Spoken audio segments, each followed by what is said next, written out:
All right, we are back. Anti interviews. We are here today with Chow Main, producer, rapper Yes, out sir. of Massachusetts. Uh, he's got an album out, Pisces. Well, a beat tape and an album, the Aquarian Appetizer, and the album being Pisces. Very incredible body of work. Um, I told you this before. Much I love. think it's definitely my favorite album of the year so far. Um, and Appreciate you, bro. I'm definitely looking forward to getting into that album. But before we even get into that, I'm curious about who some of your musical influences were growing up. Um, when and what moved you to start rapping and making beats? I think it's always been like, honestly, since the start, bro. Like, hip hop has always been in my life since a kid. But I think the mixtape era is really what influenced me with like French Montana, Max B, the DJ drama, Lazy K, that whole like scene as a kid. Like, I remember digging through my dad's, like, you know how like the door on the side they got where your parents keep the CDs and shit. I remember digging through that and you see like the naked mixtapes, and then my dad's like, put that down, put that down. To be honest with you, with the sound that I do, it really was doom. Fucking, a lot of it was from you guys in the scene, kind of influenced it because I originally wanted to do like 90s boom bap. I listened to a lot of Joey Badass in high school, and honestly, like, I think for my rapping too, I say Action Bronson, a little bit of Freddie Gibbs, Max B still definitely, but I think in a way everybody kind of influences me in a weird way. For you, what came first? Was it beats or rapping? Rapping, I started writing 7th grade, I think. I originally wrote as a joke, like just writing it, kind of like just to impress my friends. The first thing I ever wrote was actually for a girl I liked. That's what got me into it. It's always how But it goes. yeah, bro, and she was like, "I kind of like this," and it was up from there. And I kept writing. Um, and I wrote, what was that? I think I was like 13, 12 maybe, whatever age you're in 7th grade. But yeah, I wrote from then, and then I didn't start producing until 2020. To be honest, fairly recent.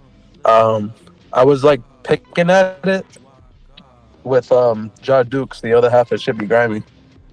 He was more into it than me, and I tried like picking at it at the time, but I never found my sound because remember I said I was like still trying to do that '90s Joey Badass type shit. It never really resonated with me, but I think I found my own sound during 2020 when we were all at the crib and the scene and shit. Right. I can definitely relate to that. That's definitely the point when I started taking beat making more seriously. Like I was definitely like doing stuff very infrequently when I would get inspired, like 2019, 2018, but for the most part 2020 when we was just like locked in the crib, I really had no choice but to, learn the craft. I think that's exactly what it was for me because like I really wasn't really doing it. I guess every week, like it was like once a month type shit. I was picking at it during 2019 and 2020, and I was like, the fuck else I'm gonna do? So I kind of just really went deeper and refined my own shit. Right. And kind of following up to that, or following up on that, what was your development of your production style? Like, was it always sounding kind of how it is now? Oh, how do I explain that? I mean, yes and no. Like I guess it sounded different, but it was more like glitchy and more higher BPM stuff when I first started. Like I remember showing my dad, and it said he reminded him of like those dance battle shits. Like you would do a dance battle to it, not so much rap on it. And I never really found a way to rap on my beats when I first started doing it. So I kind of just made electronic-y, experimental hip hop beats you could like listen to. But I think it wasn't until um, I dropped an album with G Roller, Jerry Knight, and working with him on a tape, it kind of showed me a different perspective of making a tape. So from there, I kind of was like, all right, maybe we should try some new shit. And I kind of experimented 2022-ish after that tape to like what the sound I'm doing now. Mm. And then, like, production wise, have you ever I was kind of doing some digging into your SoundCloud and some stuff that you post, and you have a lot of like warped and screwed versions of tracks on there. Yeah, Was DJing ever in consideration for you? Was that ever something that you wanted to do? Is that something that you're still pursuing? it's something I'm just starting to get into now with the SP. Um, DJing, I never really like. I don't know. I used to like make play. I always made playlists since a kid for like certain shit, and I always kind of like thought about maybe doing it. Got a lot of influence from that from my uncle actually, because he used to DJ in like the projects he grew up in.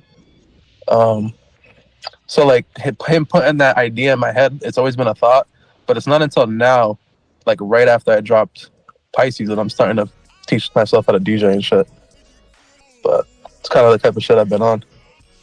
Yeah, I feel like your style of beats, and your sample selection really lends itself to DJing. Like, I think about the joint where you flip the Mary J. Blige beat on Aquarian Appetizer, and I just think about listening to that song with my mom in the car growing up, like, and the way you Yeah. flipped it was so crazy. I thought it was super unique. So hmm that's why the DJing thing kind of came up to me because I like the way that you flip things in that way. Yeah, a lot of it comes from like shit I grew up with too. So it's funny that you said that because I kind of maybe that's where it comes from. It's just more like a nostalgic thing mixed with like I guess anxiety. That's why it kind of sounds so chaotic on some songs because Mm. it's kind of like me naturally. I'm kind of like a nostalgic person, but I do have like a lot of anxiety myself. So like I think I just blend that together with what I sample and shit. But a lot of the inspiration for that shit comes from DJ Screw. That's another big Hmm. influence. Right. That definitely shows through. So with the selection of beats on Aquarian Appetizer, I feel like it's a good indication of what to expect production wise on Pisces. Um, and I just think hmm it's a very unique way to do an album rollout, putting out a beat tape before you put the album that you mostly produced out. Um, hmm where did that idea come from? Was that always the plan for Pisces? It actually wasn't. That whole tape was made during Alchemy and a Mm. little bit before.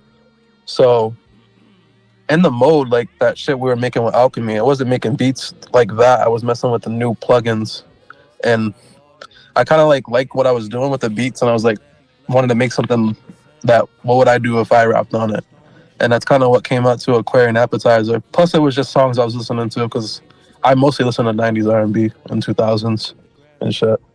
But I think a lot of it was just experimenting. I didn't really have the intention of dropping that right before. What made me really want to drop it was I thought about my last beat tape was like 2021, and people already know I produced. So where the fuck's my beat tapes at? So I was like, here's a little appetizer before I drop my raps. Right. And those beats on Appetizer is super crazy, and I think the same can be said for the beats on Pisces. Um, Getting on to Pisces, what was the catalyst for that project? Like, what conceptually did you start building to make this project come to life? The first song was "Start of a Season" on Alchemy. I mean, not Alchemy, fucking Aquarian. Um, that was the first song. It was originally meant to be on Pisces. Uh, I broke my first laptop, and that was on there, so I could never get onto that track. So I kind of built the whole idea of Pisces off the start of a season, which is kind of crazy thinking about saying it out loud. Cause I don't know, like I made Aquarian start of a season on Aquarian, and then I went to the song Mina. I went to that one next, and it slowly just I kind of picked at it, and I something was telling me just to hold on to this until something was bigger. And Pisces has always been a thing. I scrapped it like a few times. There's a bunch of beats that were gonna go on it because originally it was gonna be mostly beats with some rap sprinkled in. But I think a lot of it was done off strength, just whatever I was feeling, and like whatever I thought Pisces was gonna sound like. I guess. Mm. I Yeah, don't know if I answered no, no, what no, you're for saying. sure, for sure. You mentioned the songs that you did first, being start of a season in Mina. Do you remember what songs came last in the process? Like, what were the last few ones that you finished? Yeah, Love So Strong was definitely the last one. because I recorded that right before I did my set out in Wonderville after we did Alchemy. Mm. That was the last one, and I think it was the one with Jesse the Tree was the last one I did. There's still a few I can think of at the top of my head, but those were definitely like in the last few months. Hmm. And being a part of the project, having some beats on there, I know that this album has been a long work in progress for you. Was there something maybe causing hesitation in completing this project? What was the catalyst for that? I think life, because I used to live at my friend's house for a while, and I ended up getting kicked out. So a lot of the Pisces was being made during that time. So a lot of that album was made during, like, I guess the resources I had at the time. So you can kind of hear the struggle in there. But it was also part of me taking so long to drop it. It was also playing into like, do I want to drop this yet? Do I even want to do this shit anymore? It's like, the artist fucking thoughts like, do I even want to keep doing this type shit? It was a lot of that too, but a lot of it had to do with just life circumstances at the time. Why I took that fucking 2 year long thing. Hmm. But yeah, No, yeah, that definitely makes sense. And like you said, the struggle showing in the music, I think it definitely shows through. I think this kind of leads into my next question. Well, less of a question, but more of like my overall thoughts on the album. To me, I feel like this is you finding unique ways to express you coping with things, whether it be through drug use, through astrology, or simply just writing bars. And I feel like you mentioned in the little blurb that you did for the album that this is about deception. And I feel like on a production standpoint that the album is deceptive in and of itself because sound wise the production is kind of all over the place while still maintaining the essence of like your signature glitchy style. If that makes sense. yeah. I love your interpretation of it because I really wanted to give like a key theme without really saying what it was to me. Because I still want people to have their own interpretation of it. Because I feel like when people start saying what their idea of it is, people just build off of that rather than what they actually hear. So in a way, I kind of want the listener to think and use their brain in times where I feel like a lot of people don't really like actually sit down and really think, huh, this is what he meant by that, and this is my interpretation of it. You get what I'm saying? Because even I'm gonna say another theme on that album, because a lot of it is for me, a lot of it that was deceptive was like of spiritualism and materialism with me, and it's that conflict of the both of that. Because it's like I said before, it's like you're dealing with the struggle on top of it, wanting to stay positive with the spiritual mindset and everything, but at the end of the day, you still want ends to meet and shit. Exactly. So that was also another interpretation you can take, because that's a little bit that I thought was thinking about on the right here. Yeah, I think hearing you say that and thinking about the album, I think that definitely makes sense, especially on harmony, which we'll definitely get into a lot more. But I feel like that's one of the songs where that sticks out for that theme. But getting into the tracks themselves, I want to talk about C first with Jadukes. This was the first song of yours that I had ever heard, and I remember specifically being obsessed with that beat. Like I thought that beat was absolutely insane. Tell me where you were at making that, and what was influencing you at that time. That was actually one of the earliest songs too. I forgot. I did that at my original boys' crib that I got kicked out of, and me and Josh were there. And I remember telling Josh, I don't know if you listen to El Divino shit. I get a lot of inspiration from El Divino. Just like I get a lot of connection because it's Massachusetts based, and he does his own thing too, where you can't really compare it. But at the time, I was listening to a lot of El Divino shit he was dropping. And I told Josh Dukes, I was like, yo, like, I want to make some shit like this. Obviously, it didn't come out like that, but we got that. Um, I produced that whole thing. I think Dukes, he put like that one noise in there, the one that goes dunk, dunk, I don't know how to really explain it, but I know he did exactly what that you one mean. Yeah. noise. Yeah, yeah. But fucking we wrote that on the spot. It was a very like go go go like let's write this down, let's record it, let's mix it, which I like. I kind of like the chaotic kind of like we got to get this done now. So that's kind of like the feeling during it. Um, my thoughts on the song and on the writing is that has to do with materialism. I said like what was it? Lobsters in the house is case by case, freaking when you out. Even when I'm low, I'm up inside the house full of cutties. Yep, because I was going back because my voice crib. He didn't live in the hood or whatever you want to call it. He lived in like the suburbs, so it kind of was like my experience living there for like the little bit I was there for, and how different it was to where I'm from in New Bedford. But I guess that was like what the song was about and the whole process. Hmm. Yeah, I definitely remember loving hearing that song for the first time, and hearing it on Pisces was definitely a nice surprise for me. I don't know if I've Mm. even told you this personally, but the harmony beat, the reason that I had sent it to you specifically because it was like directly inspired from that song, from that beat. 'Cause I was like, yo, I really Really? love the way that he like makes his beats and does his drums, and I try my best to do my Chow impression, so to speak. And that makes me feel good at the end of the day because the real reason why I do this shit is to inspire others to be truly themselves and experiment. It's not easy all the time, but you really get something that you fuck with and you build off of it. And then next thing you know, you got your own fucking thing going on. So that really does make me feel good. So I appreciate that little fun fact about that track because I was gonna ask you what was your thought process on that and like. Yeah, that was exactly it. I was like, yo, I would love to make like I was probably listening to that song a bunch at that time, and I was like, yo, I want to make something in this vein. Um, and then as soon as I made it, I was like, I made it with the beat switch at the end, and I was like, yo, I need to send this to Chow. Like I had no one else in mind. Um, I love that.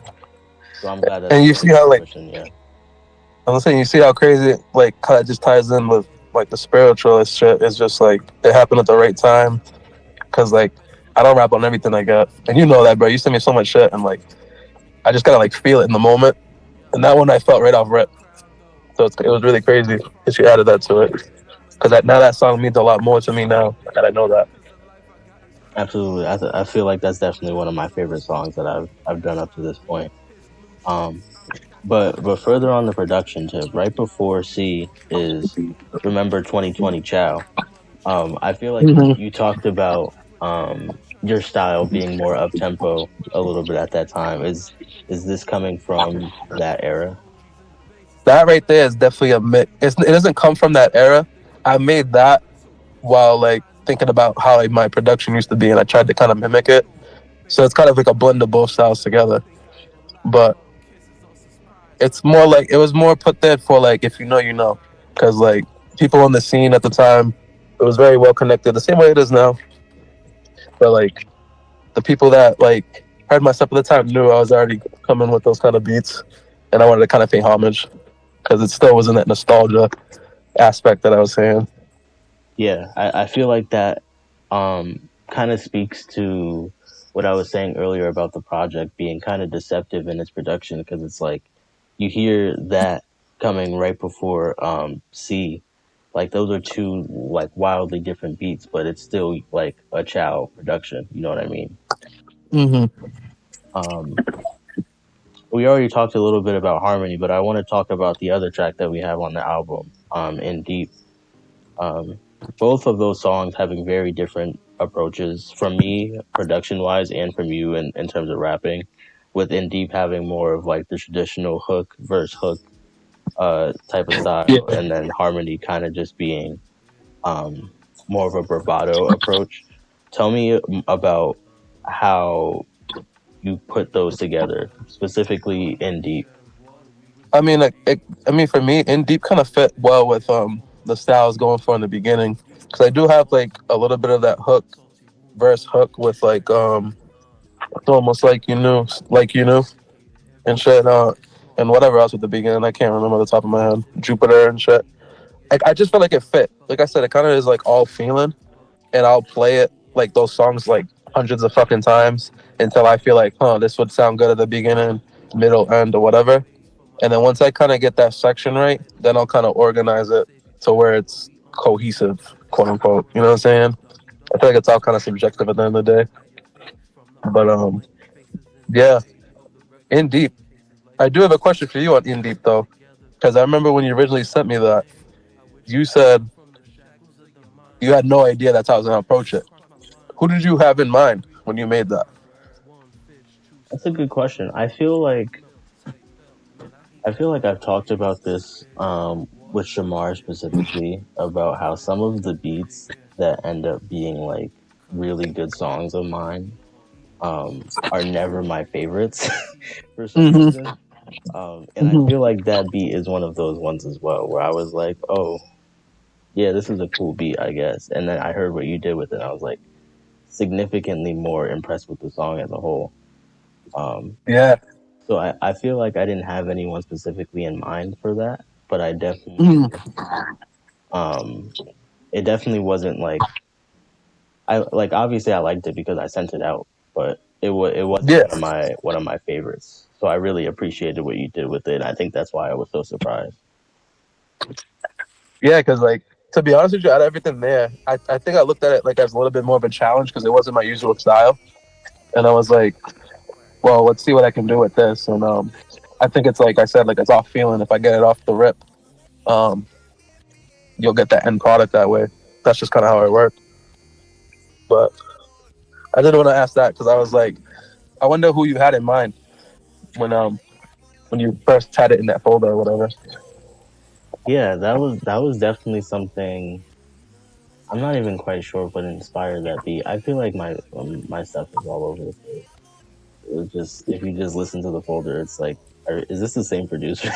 It's like, Yeah, but it's like off feeling, right? It's just like whatever yeah, you're absolutely, in the mode to do. absolutely. It's never like I kind of envy people that can go into beat making and be like, I want to make this kind of beat in this style. And it's like, damn, how can you just manufacture that? You know what I mean? Yeah, bro. And John Dukes is like that, and I'm like, I don't know how the fuck you do it. And I think it was also like a frustration thing too, because I'm like, how the fuck is he doing this? I tell him what I want, and he'll make it, and I can't do that. So I kind of just was like, fuck it, like I'm gonna try, and I tried, and I got this fucking sound, and I was like, I kind of like this more because it's like what I did. I don't know if you've ever gone to plant in your life, but it's kind of similar to that. It's like you kind of get the satisfaction, like, oh, I did this. Hmm. Yeah, no, that definitely makes sense. I agree with that.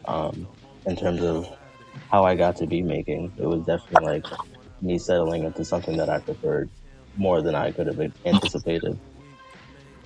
Mm. And kind of going back to doing in deep and harmony as a producer, what is your relationship with having other producers or doing songs with other producers on other people's beats? It's I think it all stems from being like a fan, to be honest. Like if I have your production on it, I like your production. It's like what I actually listen to in my own time. And I also think you can. I also put it in like in my titles because I feel like a lot of times there's not enough emphasis on how important producers are to a song because it really is like what will make or break a song. You could be the best rapper in the world, but if you rap on a shitty beat, it's garbage. So Right. it's kind of like a respect thing as a producer too. It's like I don't know. I feel like I see it sometimes. Like you can even see it back when like the songs we grew up with. It's like, oh, I love this song. We don't know who the fuck produced it. Yo, that's so real. That's so So real. in a way, I think I could produce everything, but I'm still a rapper at the end of the day, and I don't need to just rap on only my stuff. Word. I like that approach to it. So Clear Tunnels with Jay Cinema sees another collaboration with him. In terms of timeline, where did this song land in the Alchemy session? Hmm. That's a good question. I think that was around. I made that beat. I want to say like December or November, and I rapped the verse probably right after I made that beat. And that second part with Jay wasn't originally going to be the person that was on it. It was going to be the other member in Love Kurt. He was going to be on it, but he couldn't find his bag on it. So I sent it to Jay because we had that alchemy thing going, and I'm like, like I heard how he rapped on my other beats. He could probably do good with this. And he recorded that March. So that was like right before I dropped. So that was the last verse I got. But I wouldn't say that was like the last song. You know how you asked before, like what was the last songs being made? I wouldn't say that would be the last song, but it was the last song finished because of his verse. Gotcha. That's actually kind of surprising. I don't know why, but I feel like I kind of expected this to be one of the earlier songs of you guys. Like it feels like maybe that's why it feels like such just a natural chemistry on the track. You guys had like already built a bunch of songs and a whole album together at that point. Yeah, I think that the whole chemistry is crazy because like me and Jay have been in contact since 2020. We had a few collabs back then too, but we never really like sat down and like talked to each other the way we did when we did Alchemy. And I think that really expanded on that chemistry that was there. Absolutely. So getting into, you mentioned Mina earlier. This track feels definitely like the most personal on the track, talking about varying family dynamics, and then having just a super jarring line to open the song. I thought about death. What is your comfort level with being vulnerable on a track? And was this like an easier or more difficult writing process by virtue of the subject matter? I think I was like in that feeling in the moment when I wrote that. I did struggle with like a lot of mental health when I did get kicked out of the crib even before. And I think that song was made during when that thing was at the height of it. And that basically was just my whole thoughts at the time.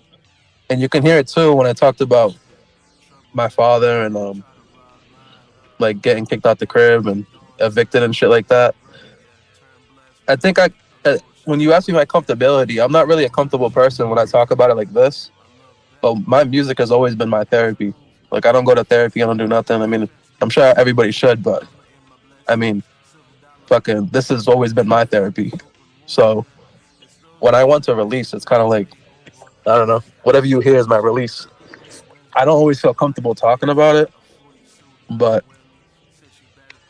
I'm not like afraid to tell people what I've been through because I know we all have a story. Like we can all like be adults and like share our stories and shit, and I'd be fine with it. Something normal. Right, and I think it's important being able to normalize those things through music, to inspire that level of vulnerability with people's selves, like not even having to express it to other people necessarily, but sometimes hearing that from others can help people be more honest with themselves in their situation. Yeah, because if we're not 100% open, it's like we can't like build not only on an individual level, but as a collective.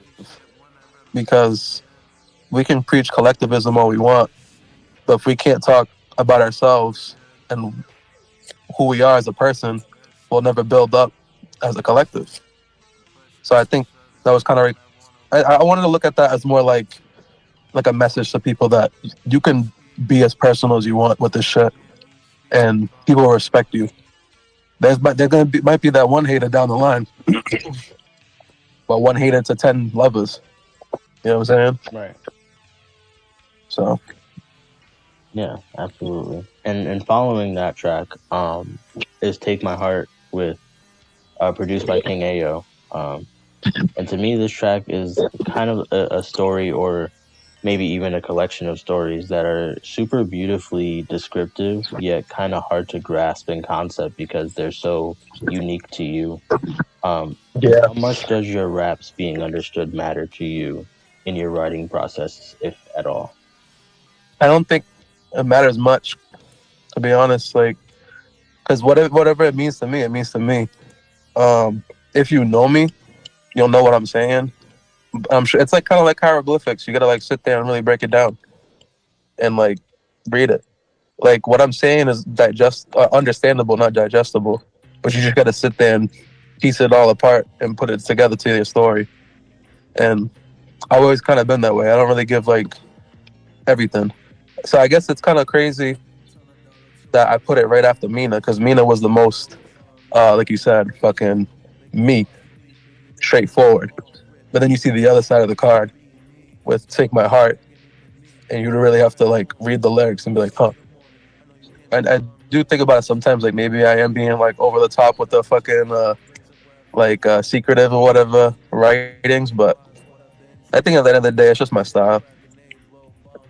Yeah, and I feel like that kind of esoteric style is kind of just like a formula of the quote unquote scene, so to speak. Like making things as personal as possible, but are still uh, understandable enough to be relatable.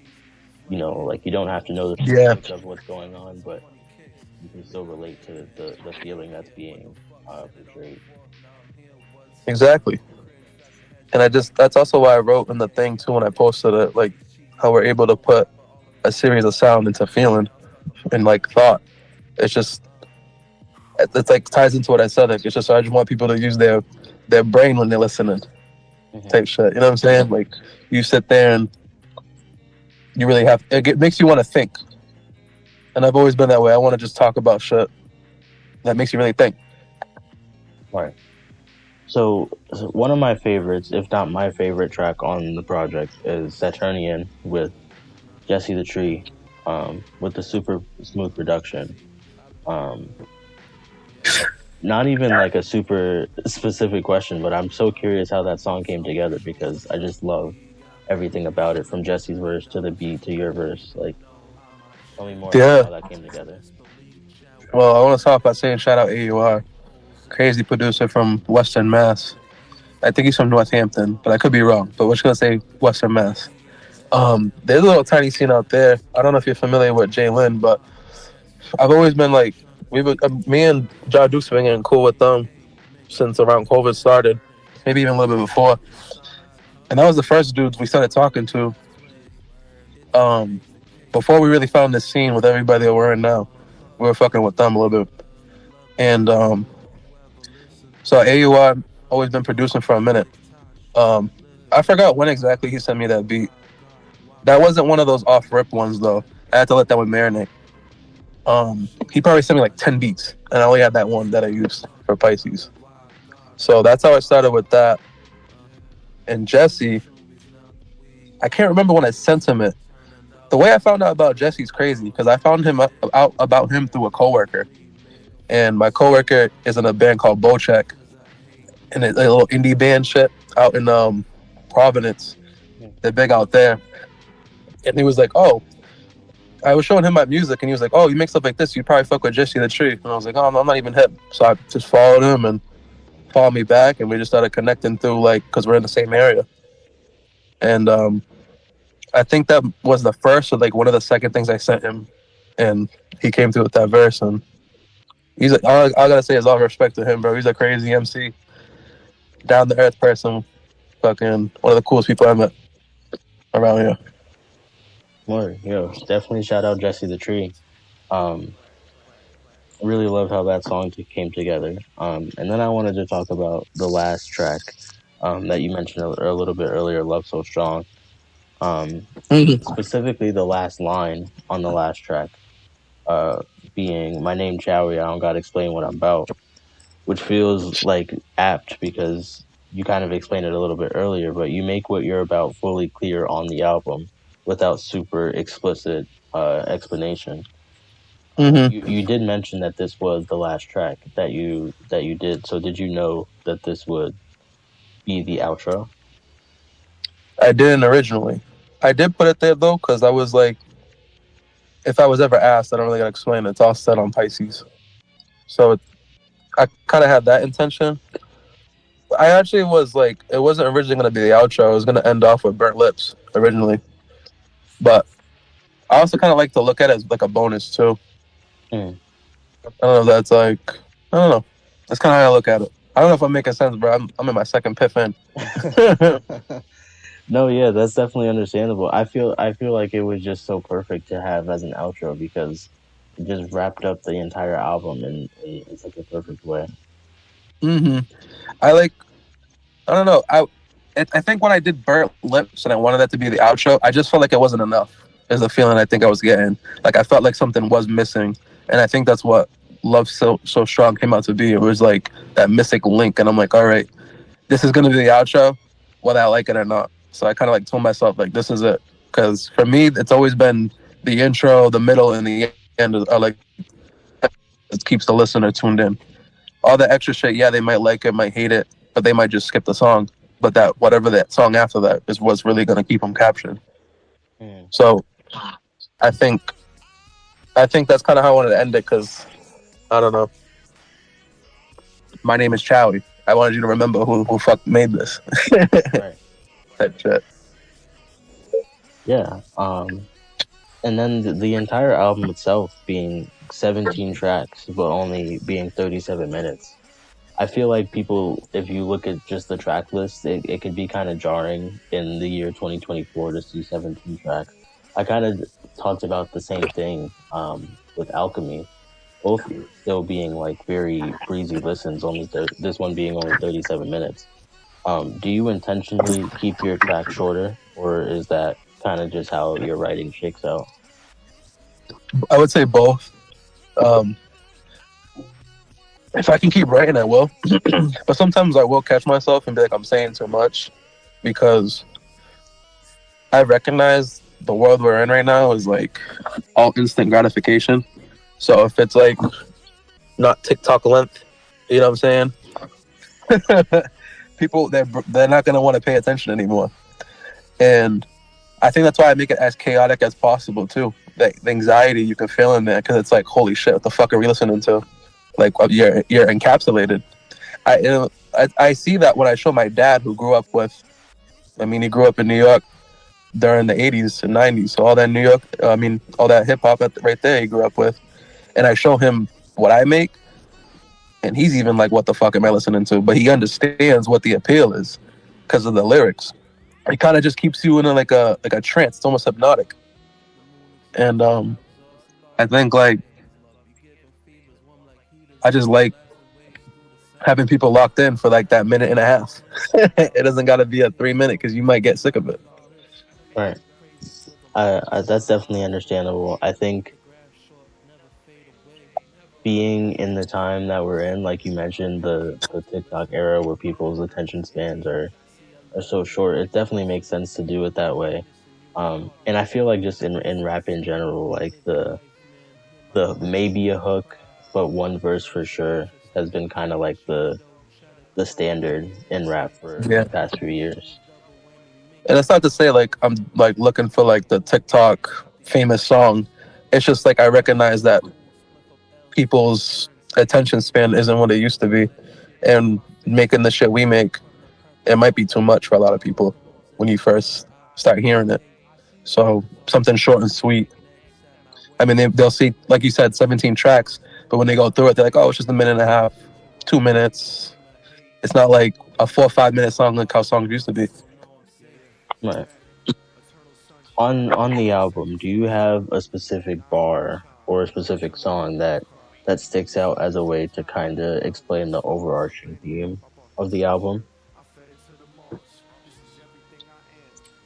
Mina, Mina, and Burnt Lips, I would say. And there was another one. I gotta look at the track list.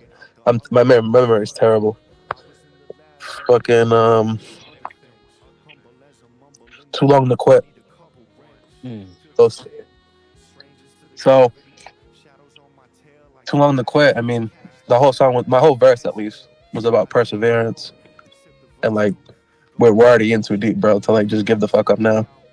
It was like more. It was like an inner monologue kind of song, and that also ties in with Mina, inner thoughts, inner emotion, trauma. In the what's the other one I just said? Burnt Lips. Burnt Lips is materialistic things I talk about in the fucking We're gonna talk with my heart on the bleed. 5 minutes to E, whipping 7D. 95 rip running like I said on the release. Bearing fruit, giving tree. Okay, Mr. T shine gold like lemonade. Shiny like the whatever I said. Shiny teeth. But I think that the themes we talked about, materialism, trauma, emotion, and just being you, you can find that in those three songs. And that will sum up Pisces, and all those beats have a like deceptive ass sound, and they're fucking unique in their own way. For sure, absolutely, and with Pisces being the title of the project, I'm curious what your relationship is with astrology and how it influences your music. I think if like, so for me, being an Aquarian has always been being a unique person. They say the Aquarian is the humanitarian sign, the trendsetters and shit. But I never really resonated with those descriptions. And I wrote down that I transitioned to the Vedic astrology, which is under Indian Hinduism, and a lot of that focuses on your whole chart rather than like one specific sign that in the Western world we focus on.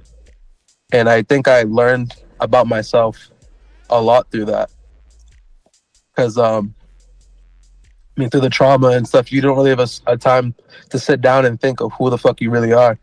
And I think astrology, when I went to Vedic astrology, reading my chart, it kind of painted the picture where I could physically see and learn who I am. And that ties in with hidden knowledge and why I want you to sit down and really read, because I have to sit down and read myself sometimes. Because it's not easy to just sit there and like automatically know who the fuck you are, for me at least. But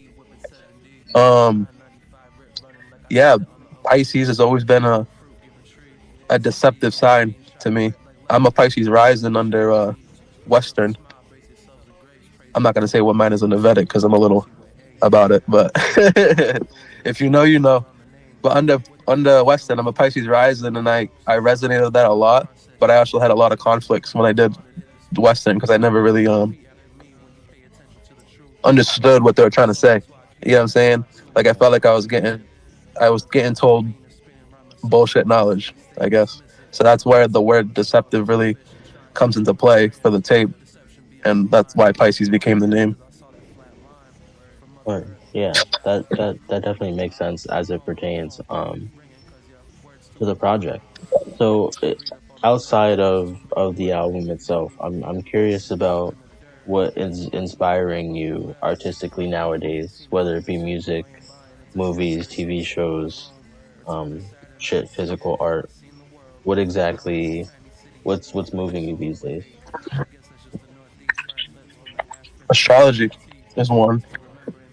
That's obvious. I would put that as number one. But I think that's just like the more I dig, the more I learn. You learn more not only about yourself but other people. You start looking at other people's charts. So that's one thing I think that motivates me is like understanding other people and like I don't know, helping them find their path, knowing their chart and stuff. That kind of inspires me in a weird way. I don't know why. I think it's just helping people, um, and growing. So, um, I've grown weed. I'm growing shrooms. I think genetics is what really intrigues me. Honestly, I think everything I'm going to say, I think it just all stems from learning. Anything I'm learning inspires me. I love history. That inspires me. Learning about what I never was taught in school, because it also stems into hidden knowledge in a way, because not everybody knows this. So I think it's just knowledge that inspires me. Obviously, music too. Like I still listen to whatever you guys are dropping in the scene, and discovering what I find in my own time when I'm in the mood. But it's mostly knowledge.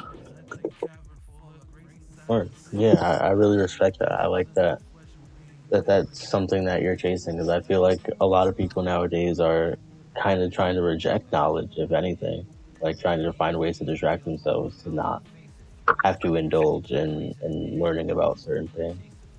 Facts. And Um, I think a lot of people try to find shortcuts too, rather than taking the time. Like this is what it is, and digesting that, because I think with social media, obviously that's a deceptive thing because there's so much misinformation that goes around, and that kind of really taints true knowledge of what's really going on. Absolutely.